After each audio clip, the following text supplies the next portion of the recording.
Hey Kat, so nice to meet you. My name is Tori and I'm going to be reviewing this video. Thank you so much for sending it in and congratulations on having your baby. That is so exciting, but I imagine it is tricky trying to find your momentum and your groove with content creation because you are in a whole new chapter of your life. I have given the podcast a listen and I have some feedback and maybe some tweaks to help boost the performance on this video and just some things to keep in mind for future episodes. I am also available for one-on-one coaching if you'd be interested in working more closely together. I have some really great ideas on some higher level strategy that could be great for getting that traction and momentum going again. But I wanted to get started by jumping into, let me move my face out of the way here so we can see the video nav bar, is jumping into the intro, title, and thumbnail. These are the most important elements of the performance of a video.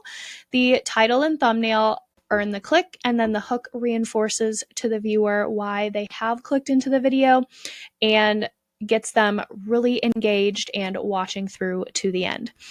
So I have a couple of thoughts and a couple of questions as well for the title of this video. I'm almost wondering if it maybe is a little bit too kind of niche with some of the word choices here. A lot of these words may be unfamiliar to an international audience or someone who is not really ingrained in the world of British politics. So I'm wondering if there's a way that we could redo this title to have a little bit more intrigue to the average person to bring them in to learn about these topics. Maybe something along the lines of like unelected power, who is really in control. That kind of creates a lot of curiosity for someone who's maybe not realizing what's going on behind the scenes, and that there is this kind of underlying power that is involved in the democracy. And this could really support the text they've chosen to put on the thumbnail, that the democracy is being hijacked, and kind of furthers that idea that who they think is in control is not actually who's actually in control. Some other ideas like hidden forces undermining British democracy, who really holds the power in the UK. These are really powerful, thought-provoking questions that may grab more people's attention and appeal to a broader audience than some of these more niche political words that not everyone might be familiar with, is my first thought on maybe some changes. But I'd be really curious to see what your impressions look like on this video compared to other videos. If the video is getting a large amount of impressions, but the click-through rate is low, you can go to your YouTube studio to see this information, by the way. You'll go to this video's analytics on your desktop, and then you'll go to reach, and you'll see a little funnel that'll say impressions, click-through rate, and watch time.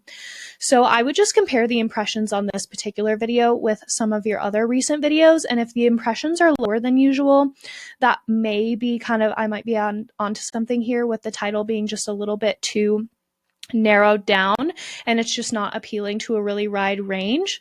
But if the impressions are really high and the click-through rate is on the lower side, it usually just has to do with the packaging, so the thumbnail image or the title itself, and we can make some changes there. So I'd be curious to hear back from you on kind of what you're seeing as far as that goes compared to usual performance for this specific video. And then for the thumbnail, I think that it looks really clean, and I've noticed that you've kind of done this same thumbnail design for other videos that have been very successful for you. I'm just wondering if that image in the background just isn't really communicating the kind of government tension that's happening. So I'm wondering if just like a larger scale image of like a really prominent government building, or just something that is a little bit larger in scale, because thumbnails, when you're looking at them on a cell phone, can display quite small. So to just like at first glance, it kind of just looks like a apocalyptic kind of image, but it didn't jump out at me right away as being like a government-centered image. So maybe we could play around with some imagery that's a little bit larger in scale to pass glance test. When I'm working on thumbnail designs, I will step far away from my computer and just kind of squint my eyes and make sure that the elements that need to be seen and clear are still coming across really well, because people are looking at these images very small on the phone, and we want to make sure we're really grabbing their attention and communicating the underlying story of the podcast really well with this image selection. So I'm thinking a larger scale, more government heavy image could be a good pivot here as well. And then the next thing that I wanted to touch on was the intro. So a really effective intro, we call this the hook, is going to really support the curiosity that you have kind of created in me with your title and thumbnail. So if I have clicked on this video, I'm already curious about kind of what's going on with the government, and maybe it's not what I think that it is. So within that very first 10 to 15 seconds, you want to kind of reaffirm that curiosity that I have so that I am hooked in and watching and listening to the rest of the conversation.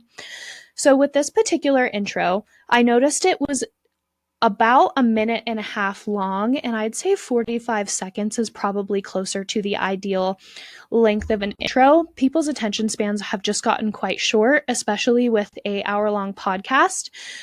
You want to really, really hook me in and get me sat to listen for the full hour. So I was thinking with this particular intro that jumping in at we seem to have this trans democracy, which was about the minute mark, felt like it really supported the title and the thumbnail that you have chosen for this video, that democracy isn't really it's not really functioning how we think it is. And starting out with the statement that we have a democracy or a trans democracy that's not really functioning like a democracy really kind of furthers that curiosity, hooks me into the conversation.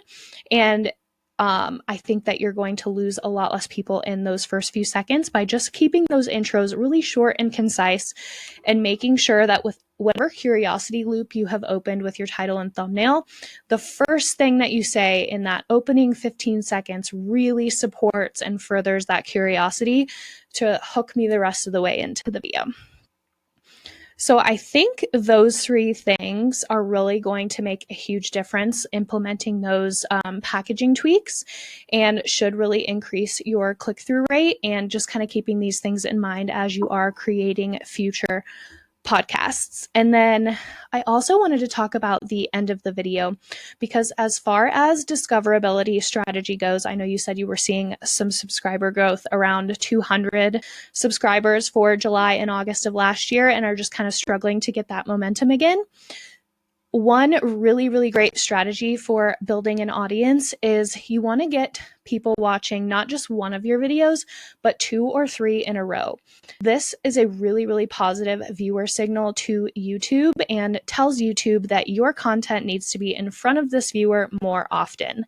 So if you can get someone to watch 2 or 3 episodes or videos off of your channel, the next time they come onto the platform, you're going to be on their homepage and in their recommended video feed, and they are much more likely to watch more of your content and then eventually subscribe, because they have come to really enjoy engaging and listening to your content. So one really good strategy to do this is at the end of the video. We call this the call to action. I'm just going to skip to the end here. We'll go looking for Rokary review. Okay, wonderful. Ladies and gentlemen, I give you Dr. Jake Scott. Thank you very much, Kat. Thank you for tuning in to Wisdom Rebellion. Before you go, if you enjoyed the conversation, so right around this spot, we call this ending language. So when you kind of have signaled to me subconsciously that the episode is over by saying goodbye to your guest, if you enjoyed this episode, me as a viewer, that signals to me this video is over and I need to find something else to watch. So most people are just going to go over to the sidebar, find another piece of content, and move on. The idea here is to, instead of using ending language, you want to really start to pitch the next video that you want me to watch before I understand that the video is over. So I would, instead of asking for a subscribe here, I would say, if you want to continue the conversation or like bring up another point, this kind of goes in line with another one of your videos. And instead of asking for the subscribe, ask them to watch the next video on the screen, the one that you have displayed here, and do a really nice verbal pitch. And this is going to be huge for getting people to, instead of watching another random video from their sidebar, watching another video from you, and ensuring that you're on their homepage the next time they sign on to the platform.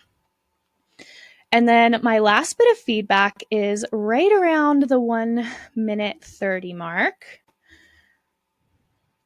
Before we start the conversation, may I ask, if you want to support the show, all you have to do is press subscribe. So I know that it is a really great push to earn subscribers and, of course, ask your audience to subscribe. But I would highly recommend not doing this so early in the episode because you haven't really provided a ton of value to the viewer yet that would convince them to subscribe. So from a viewer perspective, you really do have to convince someone to subscribe and really provide them value so that they know when they do subscribe, they're going to continue getting that value from you. So I would recommend, if you do want to do a call to subscribe, move this to a little bit later in the video so that me as a viewer has already gotten a ton of information and insight from the conversation. And then it's going to be much easier for you to convince me to subscribe because I've already learned so much more for you and I'm starting to see the opportunity to learn even more by being a part of your audience. So let me know if you have any follow-up questions about anything that I've said here. And I think that these are going to be some really good tweaks that set you up to get back on track with the momentum you were seeing before. And like I said earlier, I would really love to continue to work with you on some higher level strategy and some discoverability tactics. So if you'd be interested in that, you can upgrade to one-on-one coaching with me and we can keep the momentum going.